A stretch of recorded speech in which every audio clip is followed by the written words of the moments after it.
Okay, Carla, get us started on session 3 of No Regret Living. We are All so right. excited. Great. Okay, well, let me say a quick prayer. Father God, thank you for each woman here on this call, and thank you for those who can't be here. And I ask, Lord, that you give them wisdom about their many gifts, their passions, their shaping experiences, and how those come together and make them the people that they are, and point them to what you have for them. I ask, Lord, that you'll use this session to uplift and encourage and help us to make some new discoveries. In Jesus' name, amen. All right. So the past couple weeks, we've talked about, I'll just pull up my little, if I can share the screen, I'll pull up my little PowerPoint. There it is. So we have talked about the 3 keys of no regrets living. The first one is committing to the life that God promises. So really wanting to pursue that Zoe kind of life where we live in the fullness of all of his promises. The second is to discover your GPS, and that's the step that we're on now. We talked about discovering our gifts, our passions, and our shaping experiences. And that's where we are now. So we've talked about gifts. Tonight, we're going to talk about the passions and the shaping experiences. So before we do that, though, I wanted to see, after we talked last week about gifts, I would encourage you to think about or to pick one gift that you wanted to intend to focus on and kind of see how it came up in your life. And I was just interested to hear if anybody had anything to share regarding a gift that they focused on. Or any new insights.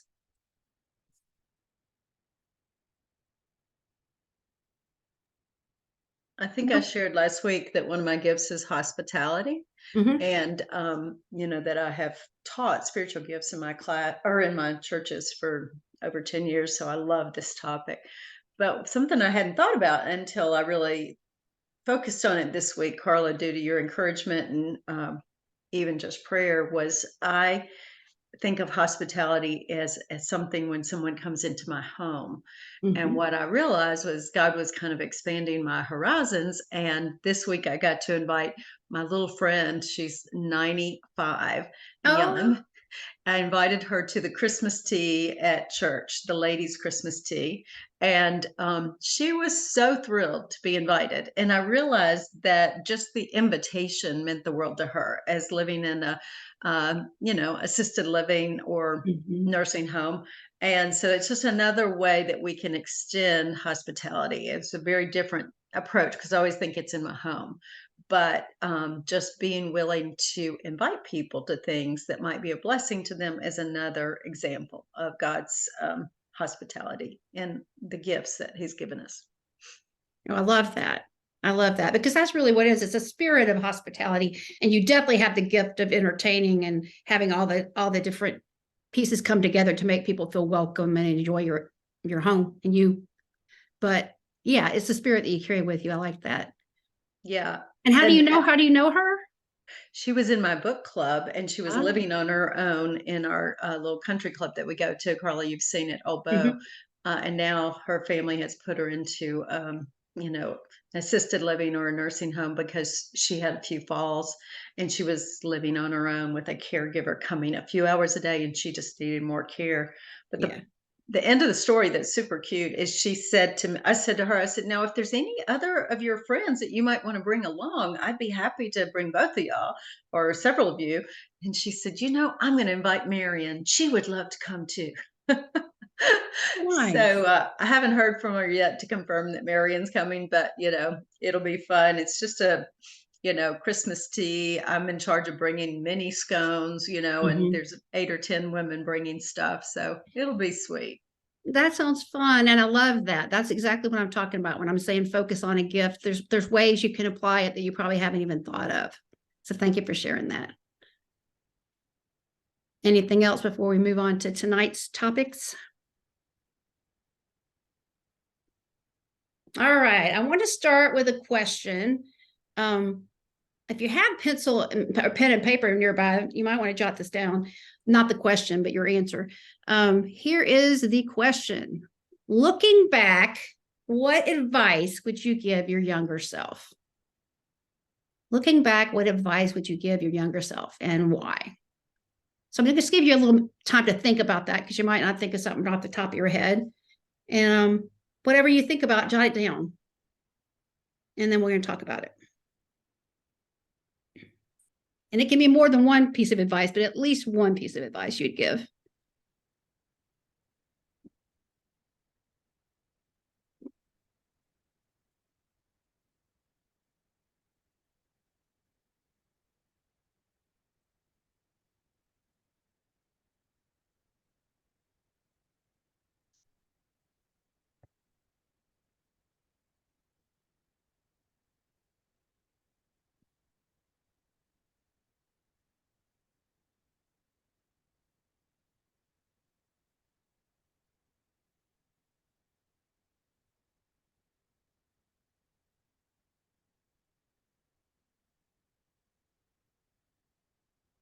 Okay.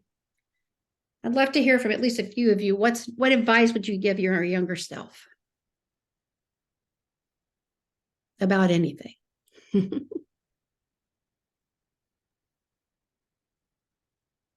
Mine would be not to make everything in the world a hill to die on. So, Okay. I mean, it was like, it started out with raising kids, this is, if I give up ground, I'm gonna give it up and never get it back. And I think I took that to the extreme. Even when I was sick, I wouldn't take medicine for the pain, because if I did, that was giving in and giving up, and I wouldn't get that ground back. So instead of taking a couple of Excedrin migraine tablets, I could take a half a bottle of Percocet and it wouldn't touch the pain because I'd waited so long. So I think that would be my biggest thing. And it's not, especially was not showing grace to others or even to myself, but especially to others, because it was like, I'm right, I'm going to draw a line in the sand and that's it. And where did that come from? What influenced you to feel that way or to have that outlook? I don't really know. I've thought about it a lot, but I've always just been tenacious and I just don't quit. But that's kind of a good thing. At Mother's eulogy, I was talking about I had stubbornness, and nobody could deny that I did not need help in that area because I had that one down. That stubbornness was my superpower. And so in the eulogy, I talked about how Mother showed the other side of stubbornness, which was perseverance. So, and there's a huge difference, I think. So you can be stubborn just for the sake of being stubborn. I would have made a great meal. I don't know why God created me a person. That would have been a much better meal. So, All right. So you rewrite history and maybe be a little less, oh yeah, words in your mouth, be a little less rigid. Would that be the right word? yeah, rigid. And I mean, it almost would come across as judgmental. It's like, because this is the way, because I've done my edict from on high kind of thing, even though that wasn't my intent. That's how it was taken most times. Well, obviously, I don't really know you, Brenda, but my experience of you would not be to think that. I'm thinking you've had some growth in that area. Yeah. Yeah. All right. Somebody else. What advice would you give yourself?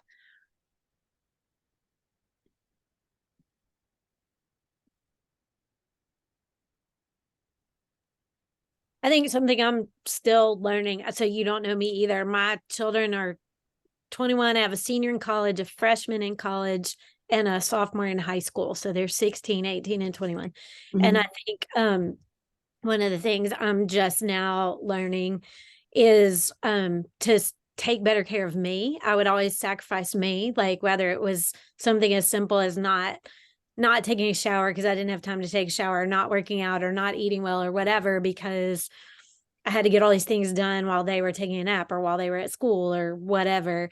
And I'm learning now that I can't do that anymore. Like that I have, that if I don't exercise, then I'm really stiff and I don't sleep well. And then when I don't sleep well, you know what I mean? Just getting older has done that to me, that I think I would tell my younger self, like, you got to take care of you because you're going to be better for them if you take care of you. That makes total sense, but sometimes in the midst of everything, it doesn't, right? Right. Yeah.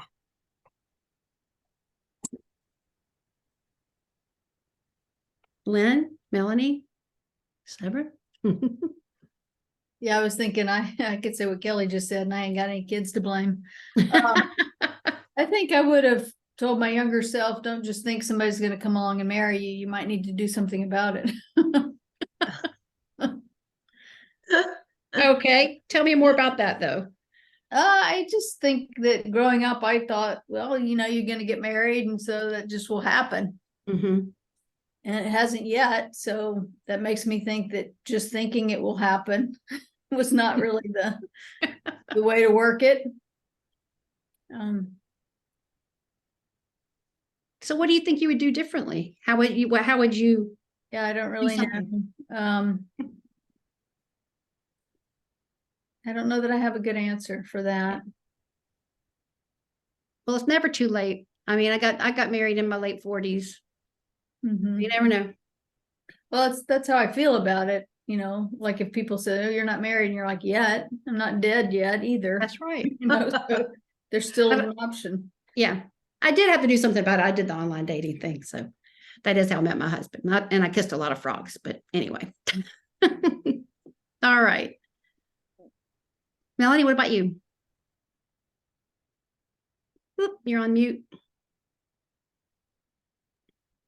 I can relate a lot to what Lynn said, because I always believed that I would be married and have kids, and I sort of, I guess, tend to put not really my career, because I don't know that I really had a career, but work, put that ahead, thinking there was time that somebody would come along. Mm-hmm. I just always believed that, and nobody ever explained any different to me. So yeah, I can relate to that. I mean, I don't know what to do about it, but I think a lot of it's about being open to the people you meet and to new experiences and that kind of thing. Seven, what about you? Mine was don't try to be perfect. Don't worry about what others think so much, and see yourself as the daughter of the king. Oh, I like that. Yeah. I'm a recovering perfectionist. Yeah. I like to say that too. And I think I'm recovering pretty well, because I might do typos now and don't get upset. Right. Exactly. I'll look at something and go, oh, there's a typo. Well, that's all right. I never would have done that before. Right. Well, I asked you guys to reflect on some of this, because there's obviously wisdom that comes with time and with growth. But also it sort of gives a glimpse into what experiences have shaped you. And so we're going to talk a little bit about that, and then we'll talk about passions. So shaping experiences, when I say that, I mean, well, there we go. The people, places, and events that have shaped who you are. So there might be particular people who have shaped your life. It can be positive or negative. Places, it may be where you lived, maybe where you went to college. And events, it doesn't have to be events like it's something big, but just circumstances. So we all have things that have happened to us that shape who we are. And that's why I have all these different glasses and bottles here. We all have different experiences and shapes and sizes and colors. And a lot of us probably have lots of chips and things. But here are some examples of that I wanted to share. So it could be a teacher who saw your potential. My sister had that. There was an art teacher. My sister was she didn't have real good dexterity. And so her pottery looked very different from everybody else's pottery. It wasn't all neat and symmetrical. And she told her she had a way with clay. And it really boosted my sister's confidence in creating things and helped her be more open to that. And to this day, she loves that teacher. And my mom still has that little pot on her windowsill at her house. So we never know what small thing could positively influence someone. Having pets, usually you learn a lot from that. Maybe, and these are all examples, by the way, from people that I've known. Their parents divorced when they were 7 years old, it was really hard time. Words of wisdom from the grandma. Having an illness like cancer can be really difficult, but that shapes us. I've heard more than one person talk about attending the Road to Emmaus. I don't know if you guys are familiar with that, but it's a Christian weekend experience. Growing up abroad, there are pros and cons to that. Going from place to place, you're always a new kid, but my goodness, look at all the great things that you experience that others don't. Struggles with depression, that's one of my big things I've had to struggle with. Maybe you had a particular job that opened doors and changed things for you. Maybe that you had a horrible breakup, broke your heart. Traveling is a big one. Living in chaos, that's another one for me. My household was very chaotic, especially emotionally. My dad was very volatile. He could be great or he could not be great. You never knew. And so that had an impact on me in multiple ways. Positive in terms of being positive, it's like I learned how to function no matter what was going on around me. But also I had to have some counseling and therapy because I didn't trust men very much at all because my dad was so unpredictable. Having a sibling with a disability, that has a profound effect on you. Becoming a mom. So those are just a few examples. I wanted to share one. I think so often we think of things that are harder or negative when we think about things that have shaped us. But quite often the positive experiences have a profound effect as well. We just don't necessarily, we're not as aware, we don't feel them. And I like to share a story about when I was I guess I was in 8th grade at the time, getting ready to go into 9th grade. No, it was the fall. I was in 9th grade. And I would come home from school and I'd have a snack and talk to my mom. And so I was talking to her and I wanted to try out for the drill team, which was sort of like the dance team, the girls that did like they had the white boots and all. And I don't know why I didn't tell my mom I wanted to do it. I don't really remember why, but I just like casually said, this was on a Monday, I think, or maybe a Tuesday. And I said, oh, they were doing drill team tryouts. And I thought about doing it, but I'm not going to do it. And she said, well, why not? Why did you want to do it? And I said, well, I thought it might be fun because, I like to dance. It's kind of like dancing. And she said, well, come on, let's go. I said, where are we going? She said, we're going up to the school. And I said, but they already started practicing for it. And she said, that doesn't matter. We'll find somebody to catch you up. Come on, let's go. And so we went and somebody caught me up and all that. But the thing is that completely changed my high school experience. Because in 8th grade, I don't know about you guys, but when I was 13, that was the hardest year. I was so awkward and unsure of myself and just going through a lot of stuff. And so I was still 13 and going into the 9th grade. And I got a new group of friends. I held leadership positions within the dance team, the drill team. And it was just a wonderful experience. And it really did change things for me. So she was using her gifts because she has the gift, the exhortation, and she's a very nurturing person. And so she was using her gifts and just made a quick decision that had a huge impact. So what I want to ask you guys to do, I'm going to give you a couple minutes like I did just a few minutes ago, and ask you to think about some experiences that have shaped you. And I do want to say, there may be some negative experiences that you don't really want to delve into, and that's fine if God isn't asking you to. But I would just encourage you to just jot down positive and negative. Just I'm going to give you like 2 minutes and just jot down whatever God brings to mind as things that have shaped you. Be sure to include some positive and negative. And this list is for you. I only am going to ask you to share what you want to share. So this list is for you. Take a couple minutes.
Okay, take a few more seconds to wrap up what you're writing. Looks like some of you are done.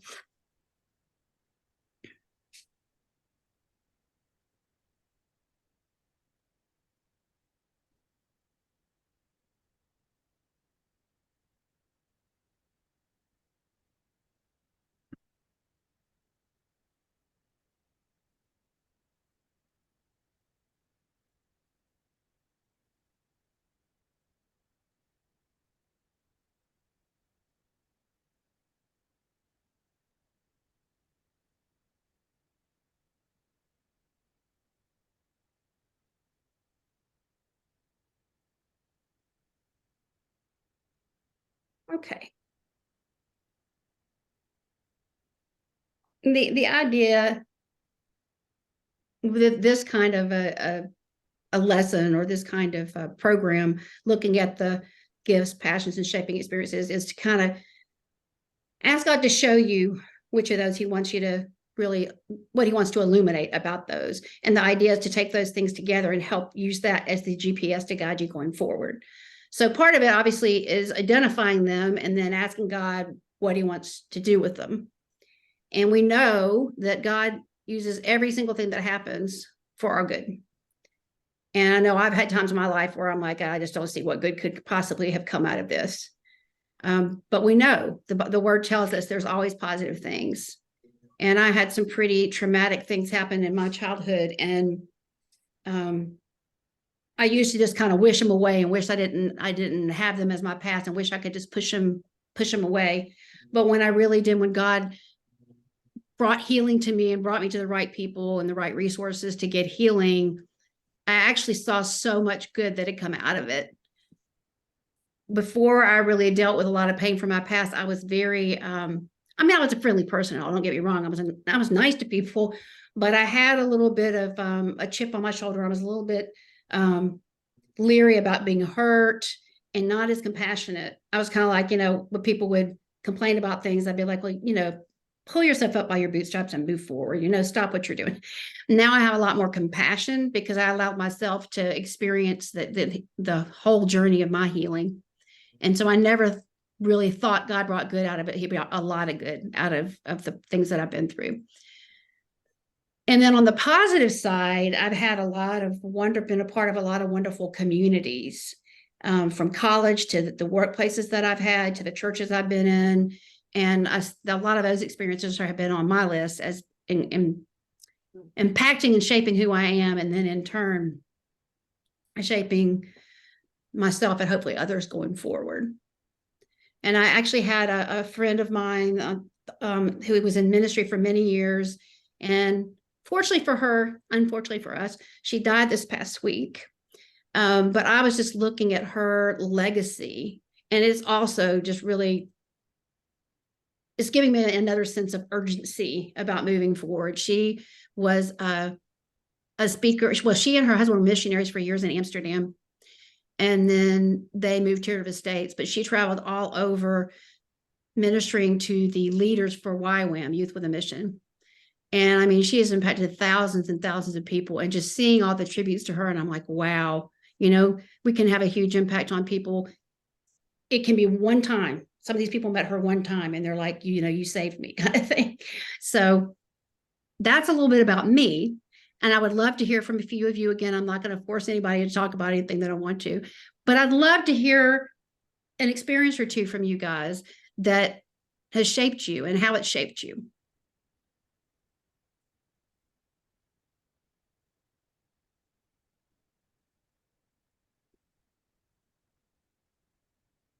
I have one. So I'm an only child, and my father was the first person in his family to go to college. So when I graduated from college, he was very clear with me that I was either going to get my MBA, go to med school, or go to law school. There was no other option. And so I chose law school, and I moved here to Nashville and was working as a paralegal and applied to law school and got into law school.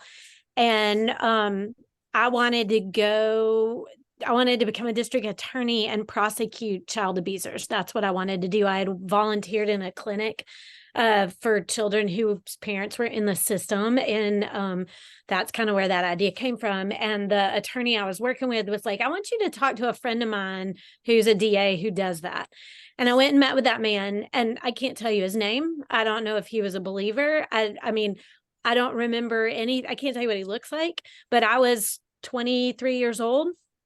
And I sat down and he was like, tell me why you want to do this. And I told him, and he said, you don't want to be a lawyer. You want to help kids.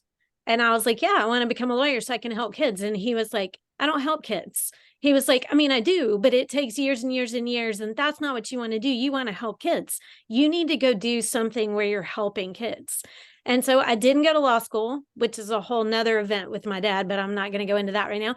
And I got my master's in education and became a teacher. But it was this conversation with this man that I don't even remember his name, who saw right through me and was like, you don't want to do what I do. You want to do this, and I can hear it. And I think him calling that out was what I needed to be like, you're right. I don't want to do that.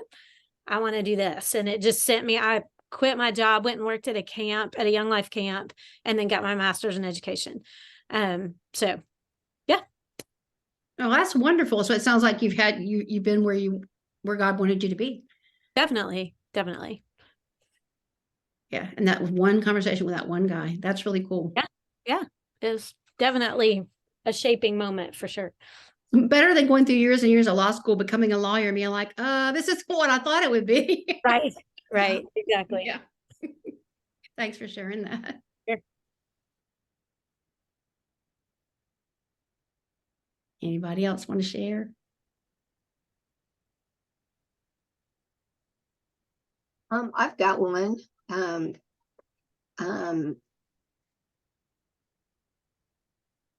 of the things I wrote was knowing Jesus as a friend.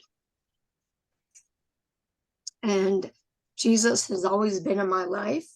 But because of the home I grew up in, Jesus and God were not the same person. They were very, very different. Jesus was my friend, but God was more like my father. And I wanted nothing to do with him. And it took years and years and years. And even now I have a hard time reconciling that the two are one and the same. So I do have trust issues.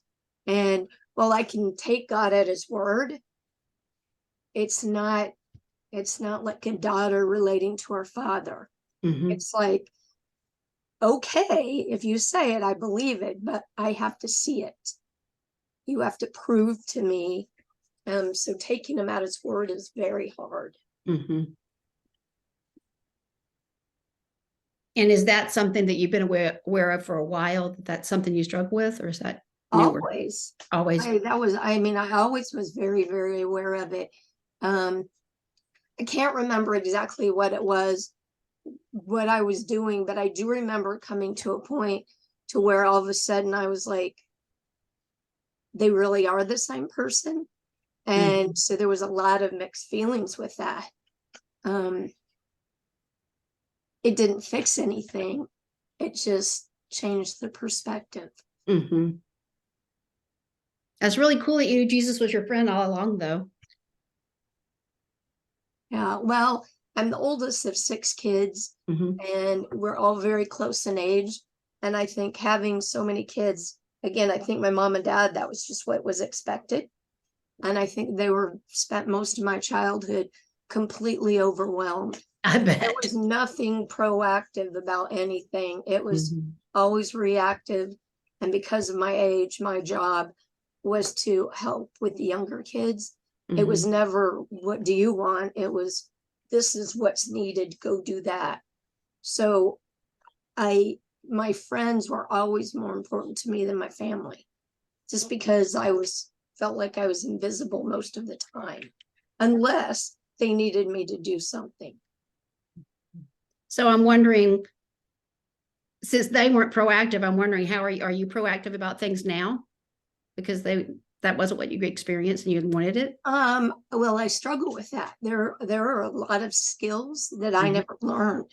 Mhm. And to be my age and not know them, people find to be very strange. And why can't you figure it out? I don't know why I can't figure it out. I never learned it as a child. Mhm. And while it's not a good example, well, I've told Brenda this before, how you keep a house. It's like my entire house is like my bedroom was. There's like no order. Well, I can't say there's no order because there is some order to it, but it's completely chaotic. Yeah. And no matter what I do, I can't fix it. Well, I'll add that to my prayer list. Okay, that'd be good. Yeah, because that's frustrating. I'll ask God to give you a breakthrough there. Yeah, Brenda and I've been working on it for a while. Yeah. All right. Well, I'm conscious of time, so I want to kind of shift to the passions piece of things. This is just the beginning of sort of a conversation or an exploration I'd love for you guys to have where you really go before the Lord about what shaped you and how that's impacted you and how you can use that to further the kingdom and to help other people. So I want to shift to passions. And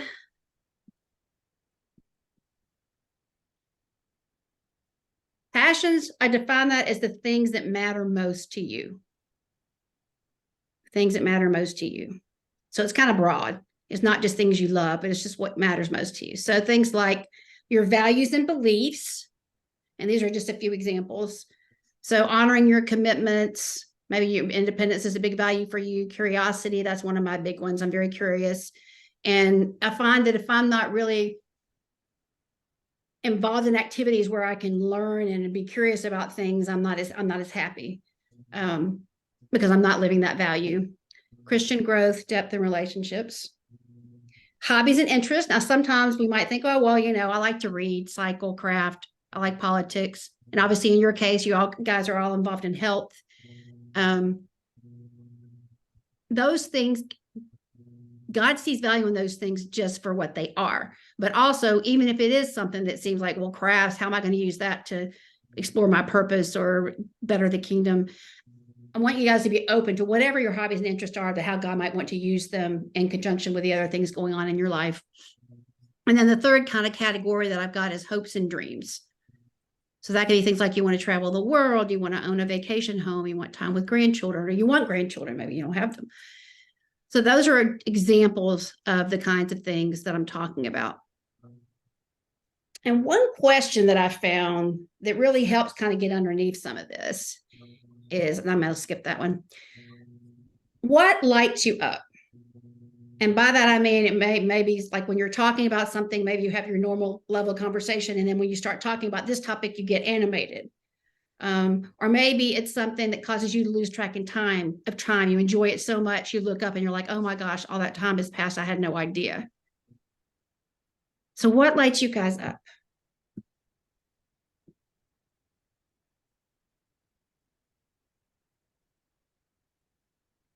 Anybody? Food, cooking. Cooking. All right, I'm going to write a few down. We'll come back. What else? I'm just going to write some down. Cooking.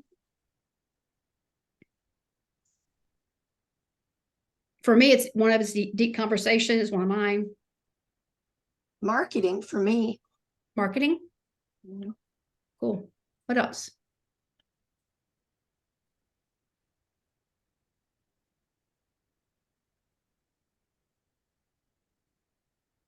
I think for me, it's a sense of helping pull out in other people what is the dream that God has given them. Ooh, okay. Which is kind of funny because when you go through those things, I have a hard time saying what is the dream that God has given me, or even answering any of those values or hopes and dreams and hobbies. And I mean, I have a hard time kind of knowing who I am. But it's funny that, it's like when I drove to Gainesville, Georgia and back yesterday. So it's like all this thinking time, and even like listening to a podcast, I begin to think creatively and like, how can you do this? And how can you, and it usually, how do you connect people to God, and how do you connect them to who God's made them be? Mhm. And I will say that's not unusual though, Lynn, that a lot of times clients that I'm working with, when I ask them about their dreams, they're like, I don't really have any, or I don't know what they are. I don't think that's that unusual, because we're so busy with lots of things in our lives, and it's not something we necessarily sit and think about or talk about. Sometimes I think we're kind of afraid to dream because we don't want to be disappointed. And but that's really cool that you help other people pull theirs out, and that you find a lot of energy in that. Now, who said marketing? I didn't. I was looking at the screen. Okay, Melanie, what is it about marketing? I think it's the idea of taking something small and watching it grow big. Mm-hmm. And so you've got to be very strategic about it. Mm-hmm. Creative. I get to use a lot of different skills, with it. So when I say marketing, I mean that it's not so much the task of marketing that I like, but the big picture concept. Yes, I like that. Brenda, what about you? What makes you come alive? Lots of things. Being with my grandkids and kids is that gives me a lot of joy. We just had a massive Thanksgiving thing. So we had my son's in-laws stayed with us, and then we had the 3 youngest grandkids and then the 2 great grandkids all in the house at the same time. So that was interesting and exhausting, because that was a 18-month-old and a 2.5-month-old. So I'm not built for the every 3-hour feedings, or at least not long term. So that's why God gives babies some younger people. So that's one thing, and I really am passionate about Juice Plus and helping people get healthy. My son's in-laws were here, and I've had them on Juice Plus, but it's an uphill battle, and I don't think it's gonna make a difference because of some of the choices they're making. For example, one of the couple is diabetic, and had a plate, I'm not exaggerating, had a platter piled high with desserts, and he's diabetic. And I'm like, oh my gosh, I just don't get that. I mean, Juice Plus is not a miracle drug. It's just food. Yeah. It's like one guy said, you can't outrun your fork. And that's true. Yeah. So, but I love the idea of making changes to people's lives in a healthy way. One guy that was on the shred for the first time called me up and he said, I don't want to drink anymore. And I'm like, well, so how does that affect me? And he said he'd been on the shred and he struggled with it some, but he stayed pretty true to it. And he said, I don't want to drink anymore. He said, I had a real problem with alcohol and it's just taking my desire away. And I'm like, well, I didn't want to tell him that I want Juice Plus. That's probably some prayers that had been prayed for him too. But that was rewarding. And I love to help. I like to surprise people. If I could just go and, slip $500 into somebody's mailbox to pay their rent, or well, $500 won't pay the rent. That might be grocery money for the week lately. But if I could do that where nobody knows about it, that would be super fun. Oh, great. All right. Well, I'm conscious of time. We're running out. I want to be respectful of your time. I've just really enjoyed being with you guys, and I've hit on just a little bit, giving you a taste of several things. So what I want to do before we close is I want to kind of show you the bigger picture of what my heart wants for you, what my passion is for you, and just give you an example for you to kind of ponder as God leads. And maybe someday I can come back and be with you guys again. Let's see. Okay. So this is just sort of a case study of one of my clients. I'm calling her Susan. That's not really her name. And all this doesn't apply to her either. It's kind of a case study I put together. So we found her key gift. She was creative. She was very observant. She was warm. Her passion, she loved to connect with others, art, working with her hands, experiences. She loved styling her friends' hair in high school and seeing their confidence grow. So we look at those three things, the G, the P, and the S. The common themes there: creativity and interaction with people. So we brainstormed, and of course this was a process, but we brainstormed, well, what, you know, you look at your GPS, your gifts, your passions, your shaping experiences, what are they pointing you to? And so she came up with this purpose statement: to help people feel beautiful, especially styling their hair to express who they are, because that's really her big passion in life, is styling people's hair.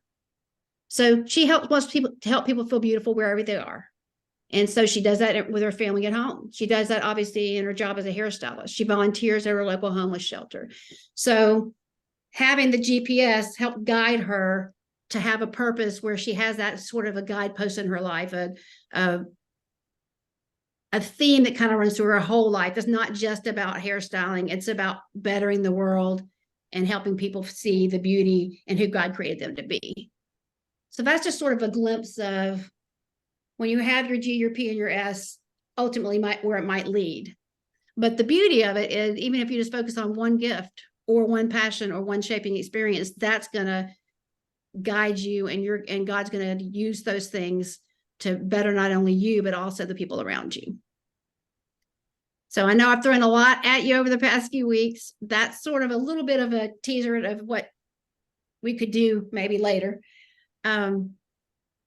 I guess before we close out, what would you say is the main thing you're taking away? And I know some of you have just been here for 1 or 2 sessions, but what's the main thing that's sticking with you? What has God told you through the last few weeks?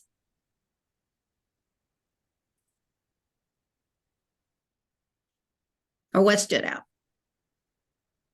I think kind of what Kelly had said earlier about, you know, it's okay to focus on yourself. And I'm in a phase of life where I'm having a hard time with that. Just parent care and that kind of thing. But it's so important and needed to go the distance, you know. And so I think with this, and then there's been a class I've been doing at church that really does dovetail a lot with this. So it's like, okay, I'm getting it, God. You're hitting me on 2 counts. So I think it's time to do some heavy lifting and some digging down to build something to go the distance in my life. That's exciting. Very exciting. A little nerve-wracking too, but exciting. And that's how, you know, that's how we always feel when we're making big changes. You're going to have opposing emotions. You're going to be excited. You're going to be scared. You're going to be happy to be going on to something new and sad to leave what you had, that kind of thing. So the timing's been very good. I love it when God does that. Anybody else?